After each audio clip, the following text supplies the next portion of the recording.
اللهم بارك على سيدنا محمد وعلى آل سيدنا محمد كما باركت على سيدنا إبراهيم وعلى آل سيدنا إبراهيم إنك حميد مجيد।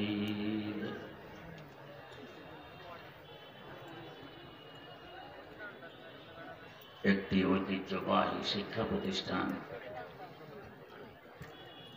বান্দু আইন দারুল উলুম মাদ্রাসার উদ্যোগে আজকের এই মহাসমাবেশ।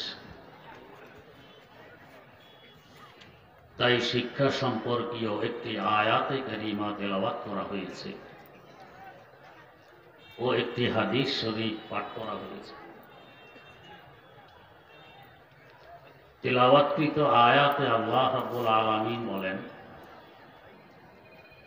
যাদেরকে এলেম দেয়া হয়েছে এদের মর্যাদা অনেক বেশি। কি পরিমাণ বেশি? কোনো সীমা রেখা টানা হয়নি। কারণ এলেম আল্লাহ রাব্বুল আলামিনের একটি গুণ। তিনি আলিম, তিনি আল্লাম। তিনি যেমন অসীম, তার গুণও তেমন অসীম। অতএব এ অসীম গুণে যে গুণান্বিত হবে তার মর্যাদাও হবে অসীম। তাই কোনো সীমারেখা টানা হয়নি। এখানেও কারোর মনে প্রশ্ন জাগতে পারে, আমি সসীম, আমার হায়াত সসীম, আমার জ্ঞান বুদ্ধি সসীম, আমার কালি কলম কাগজ কিতাব সবই সসীম। এত সসীমের ভিতর থেকে অসীম গুণে গুণান্বিত হওয়া কি করে সম্ভব? একটি দৃষ্টান্তের মাধ্যমে প্রশ্নটির উত্তর বুঝে নেওয়ার চেষ্টা করি। দৃষ্টান্তটি হল,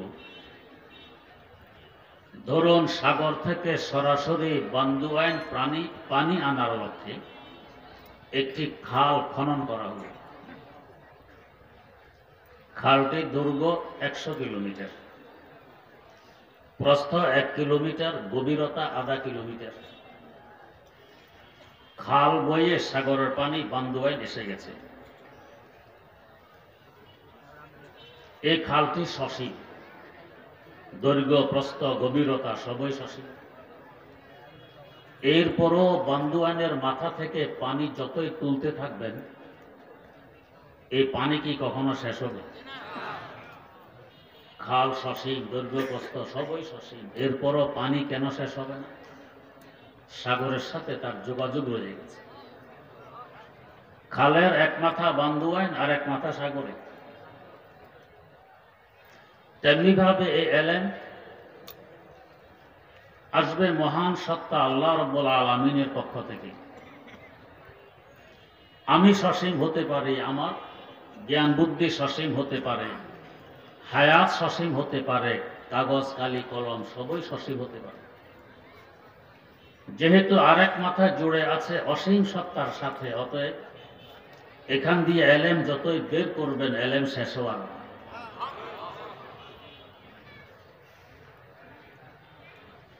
না হোসেন আসগায়াতে দারাদ না সাদি রাসাকুন পায়া, না হোসেন আসগায়াতে দারাদ না সাদি রাসাকুন পায়া, বমিরা তেশে না মুস্তাসকি দরিয়া হাম চুনা বাকি। এই মহাসাগরের কোনো কুল কিনারা নেই, অসীম সাগর। দ্বিতীয় নম্বরে বুঝার বিষয়, যাদেরকে এলেম দেয়া হয়েছে তাদের মর্যাদা অনেক বেশি। কই বেশি? ছোট্ট শিশু যখন মক্তবে যায়, বান্দু আইন নুরানি মাদ্রাসায় আসে, উস্তাদ তাকে বলেন পড়ো আলিফ। উস্তাদের জবান থেকে আলিফ শব্দটি প্রথমে ছোট্ট শিশুর কানে পড়ে। তার মানে কান সর্বপ্রথম আলেম হয়। উস্তাদের এলেম প্রথমে কানে আসে, কান হয় আলেম। আল্লাহ পাক চাইলে কান আমাদের হাঁটুতেও দিতে পারতেন, ওখান দিয়ে শুনতেন। সেখানে না দিয়ে মাথার দুই পাশে কেন দিলেন? দেহের নিম্নাংশে কান ফিট করলে আলেমের ইজ্জত রক্ষা হবে না, তাই ঊর্ধ্বাংশে কান ফিট করে আলেমের ইজ্জত রক্ষা করলেন। কানের ভিতরে একটি পাতলা পর্দা আছে, ওটা দিয়ে আমরা শুনি। আল্লাহ পাক চাইলে এই পর্দাটি কানের দুয়ারও ফিট করতে পারতেন, সেখানে না করে এত ভিতরে করলেন যেখানে আমাদের আঙ্গুলের মাথাও পৌঁছে না। এর রহস্য কি? কানের দুয়ারে ফিট করলে খোঁচাখাচি লাগতে পারে, আলেমের কষ্ট হতে পারে। আল্লাহ পাক ভিতরে ফিট করলেন, আলেমের নিরাপত্তার ব্যবস্থা করে দিলেন। আমরা যখন ঘুমাই, রাতের বেলায় বাতিও থাকে বন্ধ, ঘুমন্ত ব্যক্তি থাকে অচেতন। এই সুযোগে বিভিন্ন পোকামাকড়, পিপিলিকা ইত্যাদি কানের ভিতরে ঢুকে বাসা বাড়িও বানাইতে পারে। কিন্তু আজ পর্যন্ত কেউ শুনেছেন না, কোনো পত্র পত্রিকায় দেখেছেন যে অমক ঘুমন্ত ব্যক্তির কানের ভিতরে পিপিলিকা বাসা বানিয়ে ফেলেছে? শোনেন। কেন শুনলেন? সুযোগ তো আছে। আমার আল্লাহ কানের দুয়ারে ফেরেশতা বসায় রেখে দিয়েছে, যে ভিতরে একজন আলেম আছে, এই ধরনের পোকামাকড় ভিতরে ঢুকতে দেওয়া যাবে না, তুমি পাহারাদারি করবে। এই ধরনের ফেরেশতাদেরকে শরীয়তের পরিভাষায় বলা হয় হাফাজা। আমরা যখন নামাজের সালাম ফিরাই ডানে এবং বাঁয়ে, ডানে সালাম ফিরানোর সময় নিয়ত করতে হয়, আমার ডান দিকে যে মুসল্লিগণ আছেন, ইমামও যদি আমার ডান দিকে থাকেন, তাদের নিয়ত। এর পাশাপাশি হেদায়াতেও লেখা আছে ওয়ায়ানবিল হাফাজা, দেহরক্ষী ফেরেশতাদেরও নিয়ত করতে হবে, এরা আমাকে রক্ষণাবেক্ষণ করে। উস্তাদের জবান থেকে আলিফ শব্দ শোনার পর ছোট্ট শিশুটি নিজের জবান ব্যবহার করে পড়ে আলিফ, তার মানে 2 নম্বরে আলেম হয় আমাদের জবান, আমাদের জিহ্বা। আল্লাহ পাক চাইলে জিহ্বা হাঁটুতে দিতে পারতেন, ওখান দিয়ে আমরা কথাবার্তা বলতাম। সেখানে না দিয়ে দেহের ঊর্ধ্বাংশে কেন দিয়ে? নিম্নাংশে দিলে আলেমের ইজ্জত রক্ষা হবে না, আলেমের ইজ্জত রক্ষার্থে ঊর্ধ্বাংশে দিলেন। এর পাশাপাশি একটি সংরক্ষিত ঘরের ভিতরে থাকার ব্যবস্থা করে দিলেন। জিহ্বাতে আমাদের মুখের ভিতরে সংরক্ষিত একটি ঘর, এর সাথে তার চতুর্পার্শ্বে 32 জন পুলিশ দাঁড় করাই রেখে দিলেন। যখন 2 মায়ের দাঁত একত্রিত করা হয়, বাইরে থেকে সহজে কিছু জিহ্বা পর্যন্ত পৌঁছতে পারবে না, এরা পাহারাদারি করে। এখানে কেউ প্রশ্ন করতে পারে, যদি জিহ্বার পাহারাদারির জন্য এই পুলিশগুলো দাঁড়াইয়ে থাকে, মাঝে মধ্যে আবার কামড় মারে কেন? আমাদের দেশেও তো পুলিশ আছে, পুলিশের মূল উদ্দেশ্য কি জনগণের সেবা না ডান্ডা লাগানো? সেবা। এরপরও মাঝে মধ্যে ডান্ডাও তো লাগায়। কখন লাগায়? জনগণ যখন সীমা লঙ্ঘন করে তখন ডান্ডা লাগায়। এর আগ পর্যন্ত জনগণের সেবক। জিহ্বা নামক আলেম যখন তার সীমা অতিক্রম করে, তখন এই পুলিশগণ সতর্ক করে যে হুজুর, আপনি তো আপনার এরিয়া ছেড়ে বেরিয়ে এসে গেছেন, আপনি ভিতরে ঢুকুন। জিহ্বা আপন জায়গায় থাকা অবস্থায় হাজার চেষ্টা করলেও কি কামড় দিতে পারবেন? পারবেন। এর পাশাপাশি আল্লাহ পাকে ঘরের গেটের ব্যবস্থা করে দিলেন, 2টি ঠোঁট বন্ধ করলে ভিতরে বাতাসও ঢুকতে পারে না। এত ব্যবস্থাপনা আলেমের জন্য, আলেমের ইজ্জত রক্ষা। ওয়াল্লাযীনা উতুল ইলমা দারাজাত। উস্তাদের জবান থেকে শুনে কান আলেম হলো, পড়ে জিব্বা আলেম বলে। এবার দেখে দেখো পড়ার যোগ্যতা এসে গেছে, এবার সে দেখে দেখে পড়ে। তার মানে 3 নম্বরে আলেম হলো তার চোখ। আল্লাহ পাক চাইলে চোখ হাঁটুতেও দিতে পারতেন, ওখান দিয়ে দেখে দেখে আমরা হাঁটতাম। সেখানে না দিয়ে দেহের উদ্ধান সে কেন দিয়ে? সে একজন আলেম।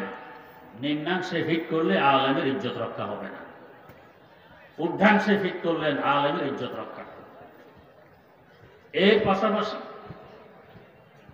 উপরে নিচে 2টি পাতা সৃষ্টি করে দিলেন, চোখের পাতা। বন্ধ করলে বাতাসও ঢুকতে পারে না, চোখের হেফাজত করতেছে। কিন্তু এই পাতা যদি বন্ধ করে রেখে দিই, দেখবো কিভাবে, পথ চলবো কিভাবে, লেখাপড়া করবো কিভাবে? খুলতে হবে। এই সুযোগে যদি চোখের শত্রু ধুলাবালি, ময়লা ইত্যাদি ঢুকে পড়ে, আল্লাহ পাক পাতার কিনারায় পাপড়ি সৃষ্টি করে দিলেন। পাপড়ির মাথাগুলো উপরের দিকে বাঁকা, সহজে যাতে কোনো ময়লা ডিস্টার্ব করতে না পারে। ওয়াল্লাযীনা উতুল ইলমা দারাজাত। কান বলেন, জিহ্বা বলেন, চোখ বলেন, এরা বসবাস করে আমাদের চেহারায়।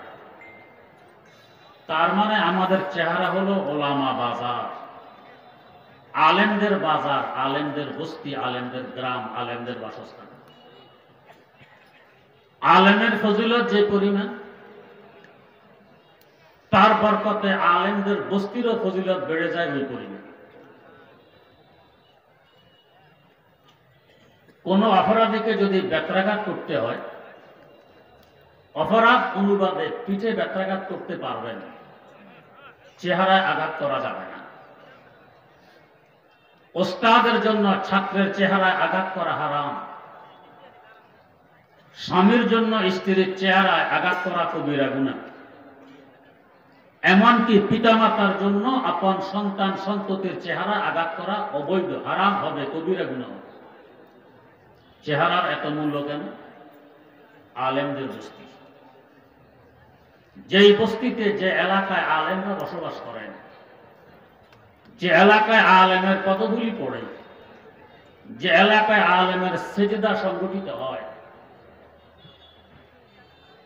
যে এলাকায় আলেমের চোখের পানি ঝরে, এলাকার মূল্য বেড়ে।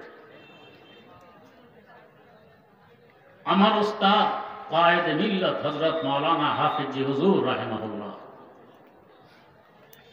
ঢাকা দোহার থানা শিলাকোঠা এমদাদুল উলুম মাদ্রাসার মাহফিলে যাচ্ছেন। মাদ্রাসার মোহতামেম সাহেব একটি মসজিদ দেখাই আমাকে বললেন, মোহতামেম সাহেব এখনো জীবিত আছেন, জনাব মাওলানা হাফেজ আব্দুর রহিম জিদা মজদুর। তার সাহেবজাদা এবং ওই এলাকার কিছু মেহমান আজকে এখানে এসেছেন। তিনি বললেন যে হাফিজ হুজুর রাহিমাহুল্লাহ তাআলাকে আমি নিয়ে আসতেছি মাহফিলে। সুদিন কাল শুকনো খাল, খালের তলা দিয়ে আমরা হেঁটে আসতেছি। এখানে এসে হযরত বললেন নামাজ পড়ে নি। খালের তলা দাঁড়াইয়ে হযরত নামাজ পড়লেন। 2-4 দিন পর দেখি এলাকার লোকেরা খালটি ভরাট করে ফেলতেছে। জিজ্ঞেস করলাম কি ব্যাপার, খাল ভরাট করছো? এরা উত্তর দিল যে আমরা সিদ্ধান্ত নিয়েছি আমরা এখানে মসজিদ দিব। আল্লাহর এক ওলি কপাল পড়েছে খালের তলায়, সে কপালের ইজ্জত রক্ষার্থে আল্লাহ পাক খালের তলাকে মসজিদে রূপান্তরিত করে দিলেন। কিয়ামত পর্যন্ত এখানে নেককার, মুত্তাকি, পরহেজগার, নামাজি বান্দাদের কপালই পড়বে। সোহবতে সালে তোরা সালে কোনা দে, সোহবতে তালে তোরা কালে কোনা। নেককার বান্দাদের সংসদে গেলে শুধু মানুষ যে নেককার হয়, ফজিলতপূর্ণ হয় তা নয়, অন্যান্য মাখলুকও ফজিলতপূর্ণ হয়। বুখারী শরীফে একটি হাদিস আছে, বনি ইসরাইলের এক ডাকাত মানুষ খুন করে মাল লুটটুক। এভাবে খুন করতে করতে তার খুনের সংখ্যা দাঁড়ায় 99। এখন তার অন্তরে ভয় ঢুকে, আমি 99 ব্যক্তির খুনি, আমার অবস্থা কি হবে? তওবার নিয়তে একজন আলেমের শরণাপন্ন হয়। বনে ইসরায়েলের ডাকাত, ওই যুগের আলেম, ইহুদিদের। গিয়ে বলছে, হুজুর আমি 99 ব্যক্তির খুনি, মাপ পেতে চাই, আমার জন্য কি মাপ পাওয়ার কোনো ব্যবস্থা আছে? আলেম ছিলেন ছোট্ট, কাঁচা, নিরাশ করে ফেললেন। আরে বাপ রে বাপ, 99 ব্যক্তির খুনি তুমি, তোমার আবার কিসের মাপ? বেচারা নিরাশ হয়ে দেখল, আমার যখন মাপ হবে না, তওবাই কবুল হবে না, এই মৌলভী সাহেবকে রেখে আর কি গেল? তলোয়ার দিয়ে তাকে দুটো। কিছুদিন পর আবার ভয় ঢোকে, আমি 100 লোকের খুনি, আমার ভবিষ্যৎ কি হবে? আরেকজন আলেমের শরণাপন্ন হয়। ওই আলেম ছিলেন বড় বিজ্ঞ আলেম। ডাকাত যে দরবারে ক্ষমা চাইতে এসেছে, ওই দরবারের হাবভাব সম্পর্কে অবগত। তিনি আশ্বস্ত করলেন যে হ্যাঁ, এই দরবারের ডাক হলো লা তাকনাতু মির রাহমাতিল্লাহ, আল্লাহর রহমত থেকে কেউ নিরাশ হবে না। এই দরবারের ডাক হলো বাজ আ হর আঁচে হাস্তি বাজ আ হর আঁচে হাস্তি বাজ আ দরবাতে লোগ ইবরো বুতপুরুস্তি বাজ আ। ও আমার ভাগুরে গোলাম, যত দূরে ভেগে যাও না কেন, ফিরে আসো, আমি এখনো তোমার অপেক্ষায় আছি। ই দরগাহে মা দরগাহে না উম্মীদ নিস, সদবার আগার তওবা শিকস্তি বাজা। ও ভাগুরে গোলাম, আমার এই দরবার নিরস্বতার দরবার নয়। শত সহস্রবার যদি তওবা ভঙ্গ করো, তারপরও ফিরে আসো, আমি তোমার অপেক্ষায় আছি, ক্ষমা করতে প্রস্তুত। তার রহমতের সাগরের তো কোনো কুল কিনারা নেই। সৈয়দ আব্দুল কাদের জিলানী রহমতুল্লাহ আলাইহি দোয়া করতেছেন, যুনুবি কামাউজিল বাহরে বাল হিয়া আকসারুহু, যুনুবি কামাউজিল বাহরে বাল হিয়া আকসারুহু, কুল্লুহা কাল জিবালে বাল হিয়া আকবারুহু। আল্লাহ, তোমার সৃষ্টি জগতের দিকে তাকাইলে আমার থেকে বড় গুনাহগার কাউকে নজরে আসে না। আল্লাহ আকবার, কে বলতেছেন? যাকে জগৎবাসী বড় পীর বলে আখ্যায়িত করে। আর আমরা কি মনে করি, আমি তো দুধের দেওয়া মানুষ, অমুকখানে যে গজব অবতীর্ণ হয়েছে অমুকের অপরাধের কারণে হয়েছে, আমার কোনো অপরাধ নেই। এমন ব্যক্তিকেও আমি দেখেছি নামাজ পড়ে না, বলতেছে নামাজ না পড়লে না পড়ি, আমার কোনো গুনাহ নেই।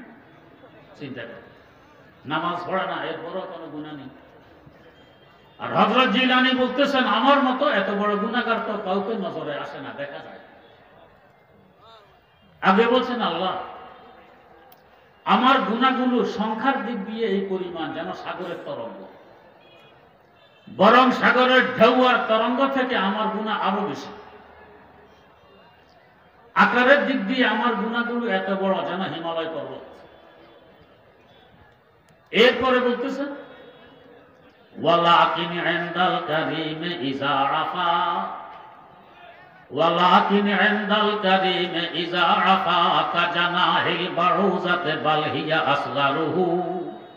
তবে আল্লাহ, আমি তো এমন এক দরবারে ধর্ণা দিয়েছি, যে দরবারের রহমতের সাগর, দয়ার সাগর এত বড়, এখানে আমার সাগরের তরঙ্গ তুল্য পাহাড়ের মতো অসংখ্য বড় বড় গুনাহগুলো ছেড়ে দিলে মশা মাছির পাখার মতো তো মনে হবে না।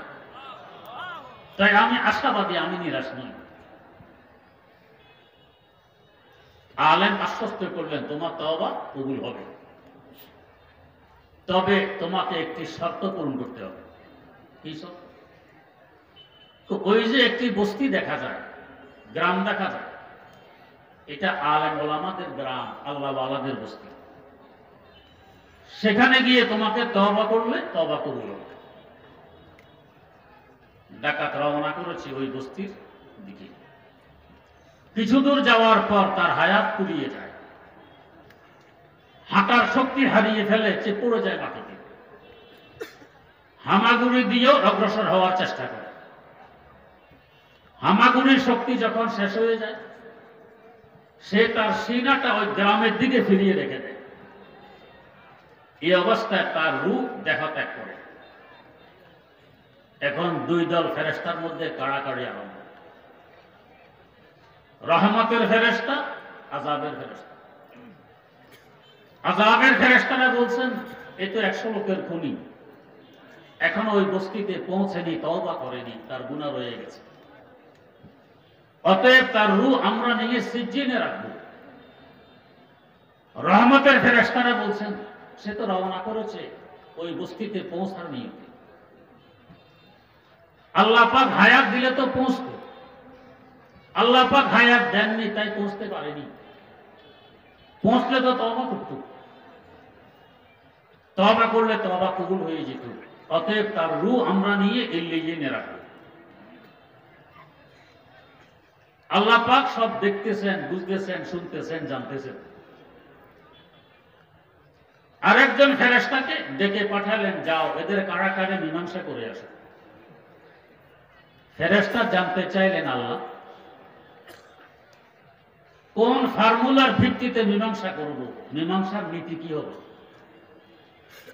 আল্লাহ পাক ফর্মুলা জানাই দিলেন। ডাকাত যেখান থেকে রওনা হয়েছে ওখান থেকে মাপতে মাপতে যেখানে গিয়ে মারা গেছে ওখান পর্যন্ত পৌঁছবে। অতঃপর মারা যাওয়ার জায়গা থেকে মাপ দিতে দিতে ওই আল্লাহওয়ালা আলেম ওলামাদের গ্রাম পর্যন্ত পৌঁছবে। এরপর তুলনা করে দেখবে কোন দিকের রাস্তা লম্বা। যদি দেখো সামনের দিকের রাস্তা লম্বা, তার অর্থ হবে এখনো সে তওবা থেকে দূরে আছে, তখন তার রূহ আযাবের ফেরেশতাকে দিয়ে দিবে। আর যদি তার বিপরীত দেখো, পিছনের রাস্তা লম্বা, সামনের রাস্তা কম, তার অর্থ হবে তওবার দিকে অধিক এগিয়ে গেছে, তখন তার রূহ রহমতের ফেরেশতাকে দিয়ে দিবে। ফেরেশতা এই ফর্মুলার নীতি নিয়ে আসতেছেন, সিদ্ধান্ত দিবেন। আমার আল্লাহ তো দয়ার সাগর। তাই কোন আল্লাহর ওলি বললেন, আয় রব তো কারিমি ও রাসূলে তো কারিমি, আয় রব তো কারিমি ও রাসূলে তো কারিমি, সদ শুকরকে হাসতে মুমিয়ানে দো কারিমি, সদ শুকরকে হাসতে মুমিয়ানে দো কারিমি। আল্লাহ তুমি এক মেহেরবান খোদা, তোমার হাবিব আরেক মেহেরবান রাসূল, দুই মেহেরবানের মধ্যখানে আমরা গুনাহগার উম্মত, আমরা আশাবাদী, আমরা নিরাশ নই। দুই মেহেরবান মিলে কি আমাদেরকে ফেলে দিতে পারে?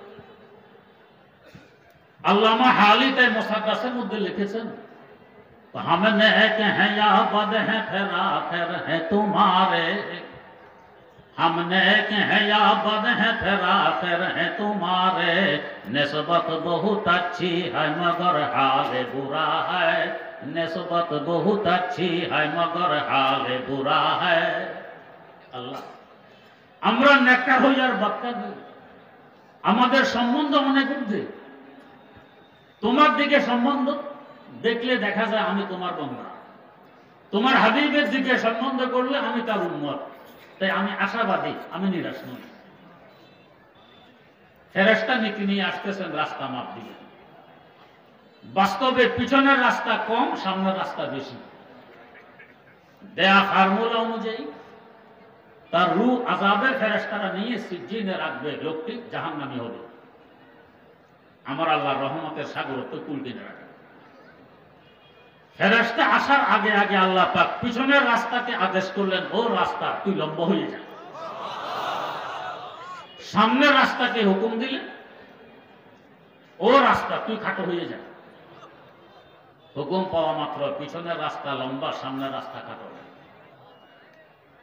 একে বলা হয় তাইয়ুল আরজ, জমিন লম্বা হয় আর খাটো হয়। ফেরেশতা এসে এখন মাপ দিতেছেন, কাজ তো হয়ে গেছে। এই রহস্য বুঝার ক্ষমতা আমাদের নেই। আসতি বর্রকে সিদ্ধি হাম চমৎকার আমদি বাখুদি খুদ্দর তামাশা সোয়ে বাজার আমদি শোরে মানসুর আজ কুজা ও দারে মানসুর আজ কুজা খুজ্জা দি বাঙ্গে আনাল হক বরসারে দার আমদি খুজ্জা দি বাঙ্গে আনাল হক বরসারে দার আমদি। 100 লোকের গুণে এখন সে জান্নাতি। বরকত কিসের? আলেম ওলামাদের বস্তি, আল্লাহওয়ালাদের বস্তি। এখনো সে বস্তিতে পৌঁছে নেই, বস্তির রাস্তায় উঠেছে মাত্র।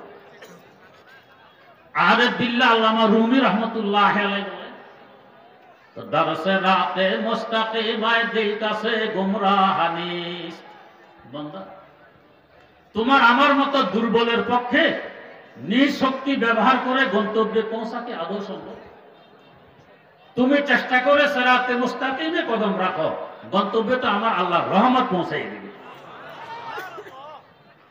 আলেম ওলামাদের বস্তিতে পৌঁছে নেই, বস্তির রাস্তায় উঠেছে।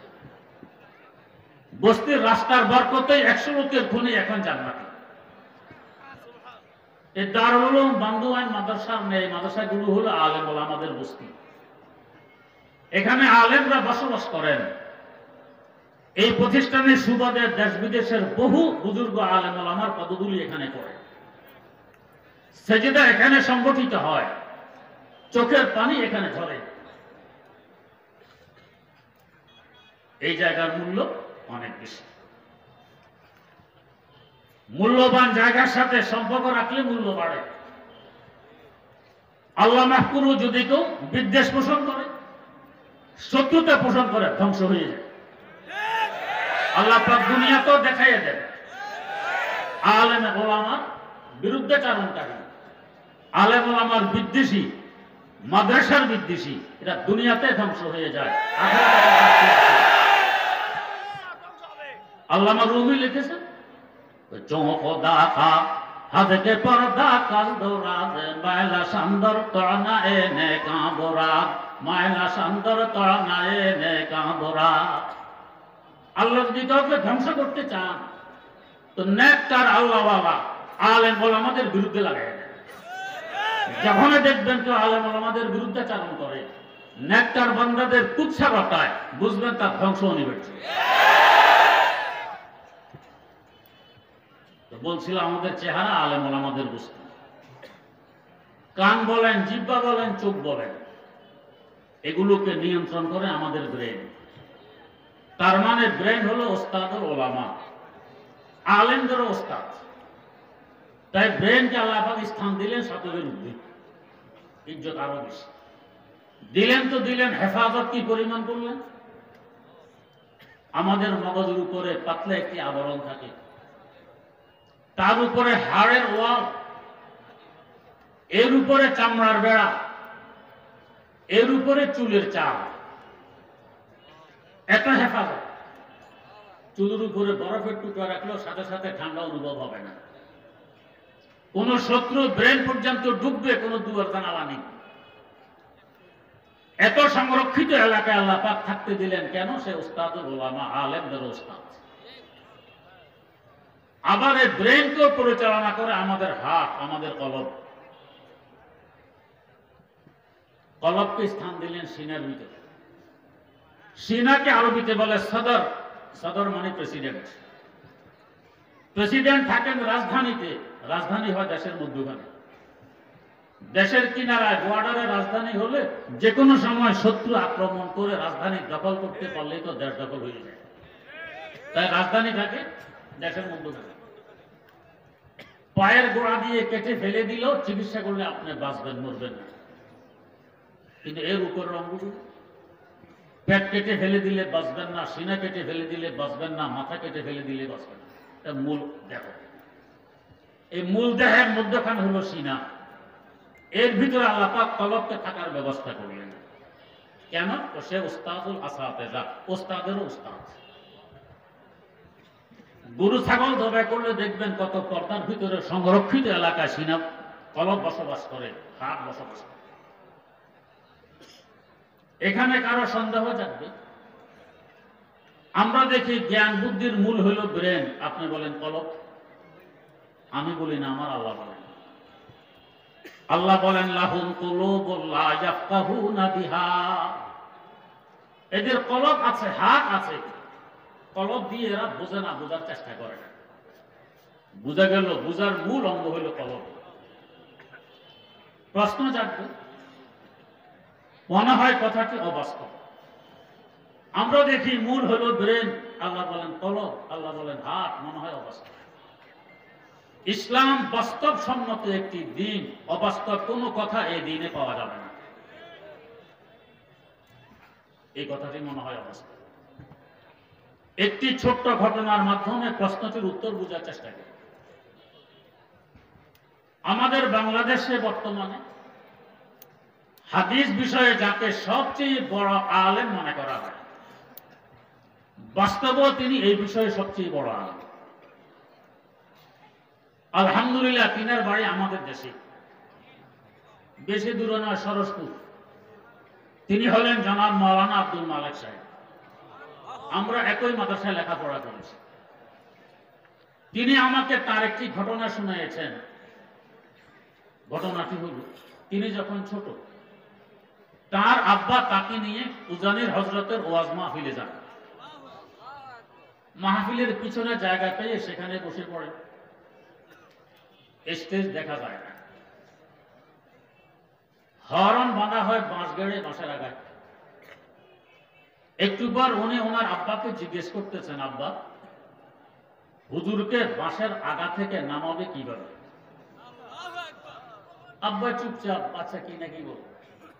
কিছুক্ষণ পর আবার এই প্রশ্ন, আব্বা, হুজুরকে বাঁশের আগা থেকে নামাবে কিভাবে? একটু পরে আবারও এই প্রশ্ন।